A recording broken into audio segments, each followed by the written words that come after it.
Stance, backlift, footwork, defence. 1 2 3। আসসালামু আলাইকুম, it's me Rubel Hasan and welcome back to my YouTube channel.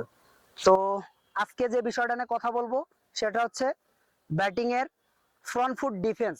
Front foot defence প্র্যাকটিসটা আমরা কিভাবে করব সেটা এখন দেখাবো।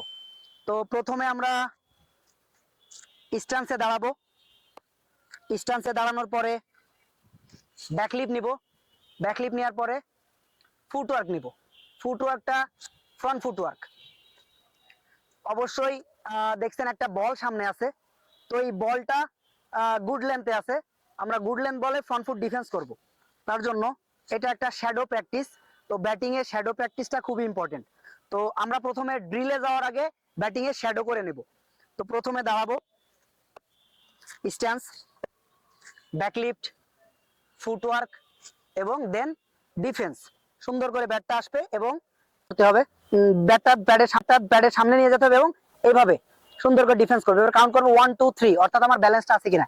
একটা ব্যাটসম্যান যখন ফ্রন্ট ফুট ডিফেন্স যখন শিখতে যাবে তখন অবশ্যই তাকে শ্যাডো প্র্যাকটিসটা করে নিতে হবে। বাসায় যদি সামনে আয়না থাকে তো এটা খুবই ভালো হবে, কারণ আয়নার সামনে সে যদি প্রপার নিজে দেখতে পারে তাহলে তার ভুলটা বুঝতে পারবে।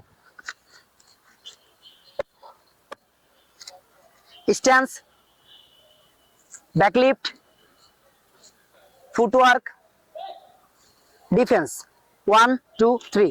এখন ডিফেন্সের ক্ষেত্রে আমার বলটা যেহেতু মিডল স্টাম্পে আছে, অবশ্যই আমার ফুটওয়ার্কটা বলের সাইডে যাবে, অর্থাৎ একক্রস যাবে না। আমার পা যদি একক্রস চলে যায় ফুটওয়ার্ক, তাহলে কিন্তু আমার ব্যাকলিপ থেকে ব্যাটটা আসবে না, অর্থাৎ আমি লক হয়ে যাব, আমি লেগ বিফোর উইকেটের ফাঁদে পড়ে যাব। তো সেই ক্ষেত্রে আমাকে অবশ্যই বলের সাইডে ফুটওয়ার্ক নিতে হবে। স্ট্যান্স, ব্যাকলিফট, ফুটওয়ার্ক, এই যে বল থেকে সাইডে। এখন এখান থেকে আমার টপ হ্যান্ড স্ট্রং এবং বটম হ্যান্ডটা থাকবে লুজ। ব্যাকলিফট থেকে ফুটওয়ার্ক, দেন ডিফেন্স। 1 2 3। এভাবে আমরা বাসায় যদি প্র্যাকটিসটা করতে পারি এবং শ্যাডো প্র্যাকটিসটা করতে পারি, ব্যাটিং এর ইমপ্রুভমেন্ট অনেক হবে। তো সবাইকে অসংখ্য ধন্যবাদ।